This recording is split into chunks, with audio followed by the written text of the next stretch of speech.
This is the Eye on Annapolis Daily News Brief, keeping you informed about the happenings in Annapolis and the area. Local news, local sports, local events, local opinion, and of course, local weather. The Eye on Annapolis Daily News Brief starts now. Good morning. It's Friday, August 14th, 2020.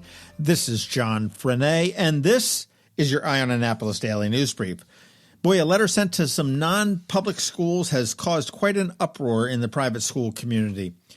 County Health Officer Dr. Nilesh Kalanamarian has sent a letter recommending that private schools do not open for the fall semester here for in-person instruction in the county. Now, it is not outright preventing it, but the health department is cautioning private schools not to open for the fall. He was very clear. He said, at this time, the Anne Arundel County Department of Health does not recommend that non-public schools in the county open for in-person instruction to start the 2020-2021 school year.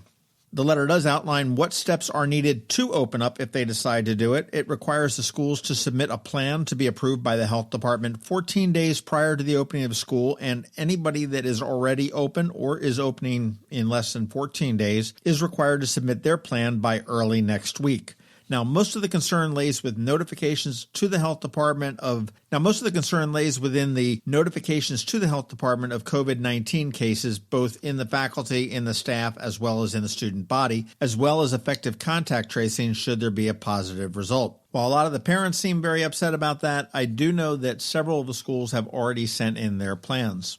Speaking of schools that are not going to be in person, the Anne Arundel County Public Schools Superintendent Dr. George Arlatto has released the virtual school schedule for the fall semester. Depending on what grade you're in, your school day is going to begin at 8:30 a.m. or 9 a.m. That should keep all the start school later people happy. And classes are going to be held in the mornings and the afternoons 4 days a week, and in the morning only on the fifth day. Teachers are going to be expected to work from 8 a.m. to 4 p.m. and provide real-time instruction in the morning and afternoons on Monday, Tuesday, Thursday, and Friday, as well as Wednesday morning. They will hold office hours on Wednesday afternoon to connect with families and offer extra support for students that might need it. Now, if you are in pre-K through grade 2, you start at 9 a.m. If you are in grades 3 through 5, you start at 8:30, and grades 6 through 12 also will start at 8:30 a.m. Students are going to have about 2 hours away from instruction every day for lunch. There will be an option to participate in virtual clubs and activities during that time as well.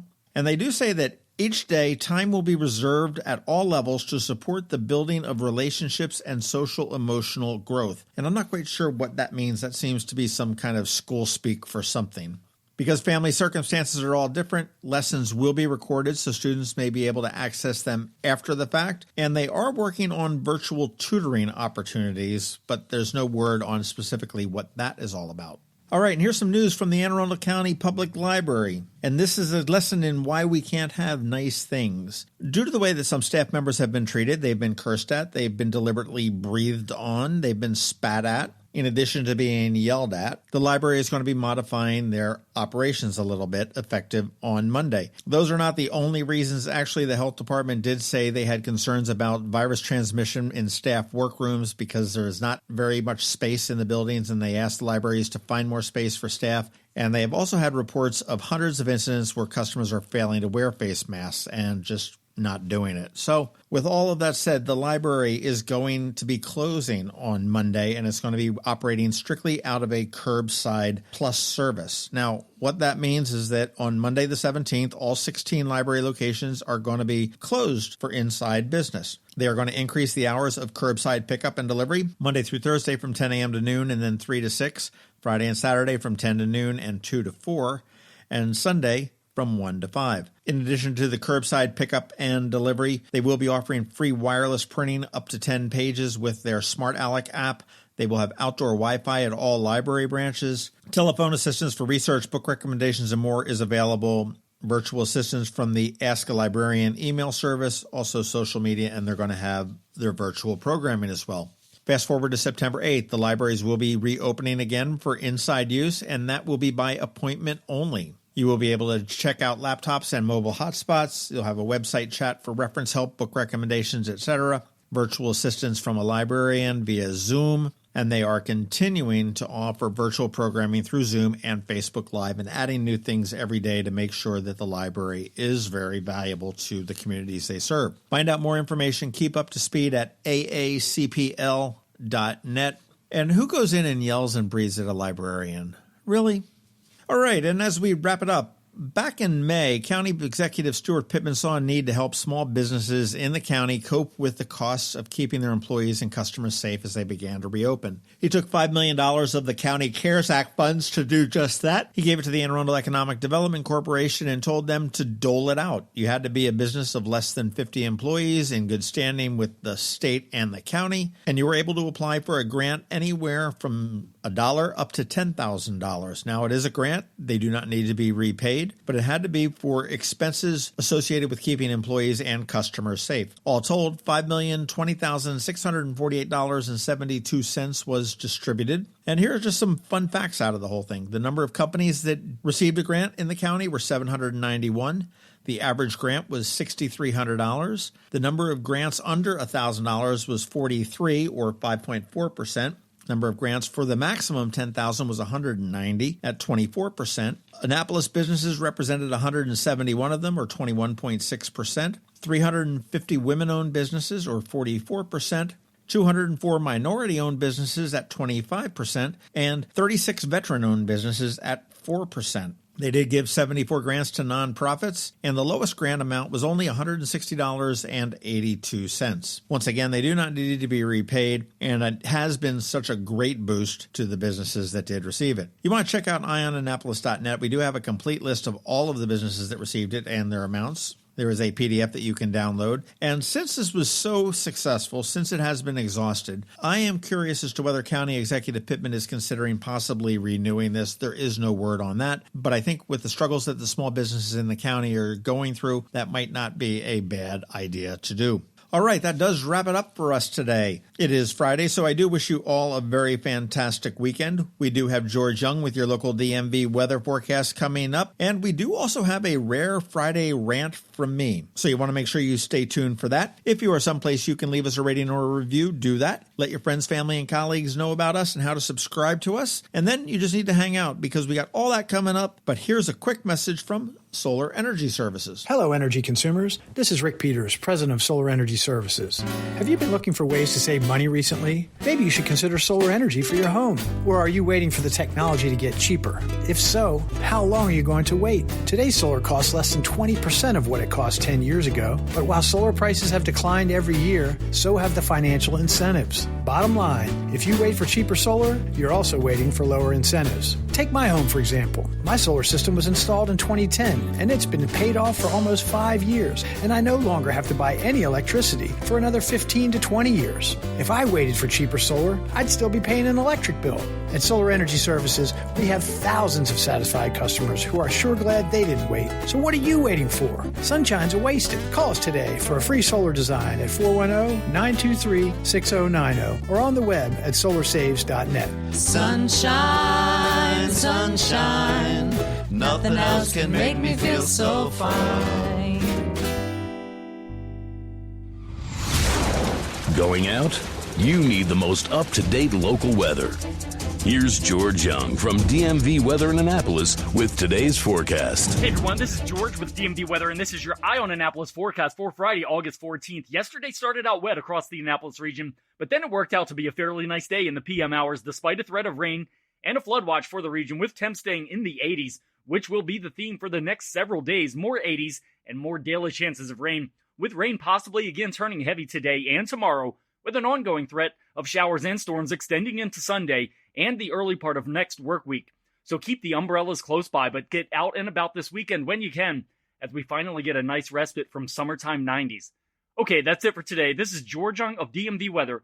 Make it a great weekend out there. Stay healthy and be safe.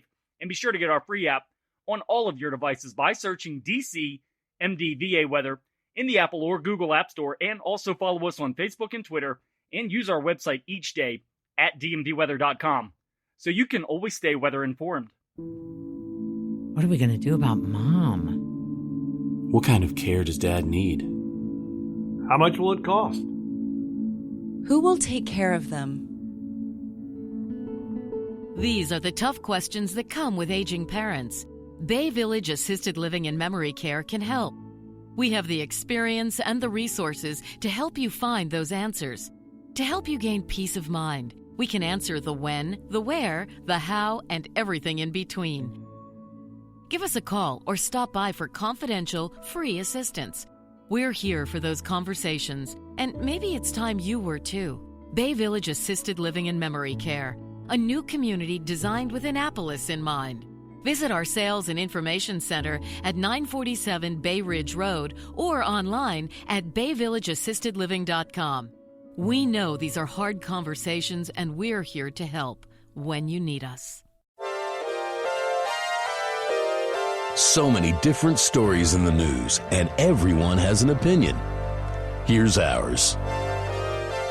Yesterday, the Capitol had an article about 17 bars and restaurants in Anne Arundel County that had been cited for failure to follow the COVID-19 restrictions put into place by County Executive Pittman on July 24th. Apparently, the county deployed all of their 18 liquor board inspectors to visit about 500 establishments to check for compliance. Good on the county for sticking to their guns and putting some oomph behind that piece of paper that Pittman signed on the 24th. The Capitol also checked in with the city of Annapolis to see about their enforcement, because they're doing the same thing to battle COVID as the county. And city spokesperson Mitchell Stevenson said, yeah, we're not bothering with that. All right. She said, and I quote, "The city has not cited any restaurant or bar for coronavirus violations." How is that possible? Well, for one, they don't have any liquor board inspectors. So who is responsible for this? The police? I sure hope not, since they're pretty busy with violent crime. Oh, and as an aside, check out ionannapolis.net, scroll down to the bottom, look on the right side, and you will see a Google map that we're creating of police incidents. But I digress a little bit. Annapolis 21403 and 21401 have the second and third highest number of positive cases of COVID-19 in the county, with 750 and 662 respectively. Only Glen Burnie 21061 is worse with 772, so they're not even that much worse. If the county has 500 bars and restaurants, can Annapolis have that many less to make it insignificant? Nope. I pulled the list of alcohol beverage license holders for the city, and there are 102 places that I can walk into and drink. Well, make that 92 when you take away all the private clubs that would never have me as a member. Oh, and that list, as you look at it, it raises a whole lot of other questions. But I digress again. The county has a population, subtracting Annapolis, of about 540,000 people and 500 bars and restaurants. That's 0.93 bars per 1,000 residents for the county. Annapolis has a population of 39,174 with 102 bars and restaurants. That is 2.6 bars per 1,000 city residents. That's nearly 2.5 times the number of bars per 1,000 residents than the county. So once again, if we're following county guidelines, why are our bars and restaurants not being cited or inspected? While I'd like to think that they are all compliant, we all know that that's not the case. In fact, the last violation the city has reported on their website was in December of 2019. I've been downtown many times over the past months, and while some parts are very socially distanced and people have their masks in place and everything else, many are not. The aldermen for Ward 1 and 8 have both heard complaints, and their solution has been typically to send the police to remind people. I'm not so sure that's the best solution. The city has also enlisted the help of the all-volunteer, quote, community emergency response team to hand out masks and remind people, but let's face it, they have no teeth. Meanwhile, the return to in-school learning and the reopening of other businesses and the relaxation of the restrictions is all based on how well we are doing with the restrictions that are in place. And it's not that great. From July 1st to July 23rd, before the restrictions, there were 1,120 new cases of COVID-19 and 7 deaths over those 22 days. Now, from July 24th, the day of the restrictions, and yesterday, which is only 20 days, not 22, we've seen 1,384 new cases and 12 deaths. For those that like to hear percentages, since the enhanced restrictions went in place, we have seen a 23% increase in cases and a 71% increase in deaths. Let that one sink in. Look, I'm not wishing bad juju on any business. I know we are all struggling, but to the businesses that are skirting this executive order, please don't. And to the city of Annapolis, really, let's get on the stick. We all want to see this in our rearview mirror. We want sports. We want kids in school. We want to be able to return to our offices, to go to festivals, to walk on a crowded Main Street during Midnight Madness, and to hopefully cheer on the Ravens in the Super Bowl come February. But without a concerted effort on our part, on the city's part, and on the business's part, it just ain't going to happen. And that's what I'm thinking today. You've been listening to the Eye on Annapolis Daily News Brief. Tell your friends and colleagues this is the podcast where you can keep up on the latest with what's going on in Annapolis. And also tell them about our website, eyeonannapolis.net, where you can find even more information. This podcast comes to you every Monday through Friday at 7 a.m., keeping you informed with the Eye on Annapolis Daily News Brief. And take a moment to listen to our other podcast, The Maryland Crabs, released every Thursday at noon.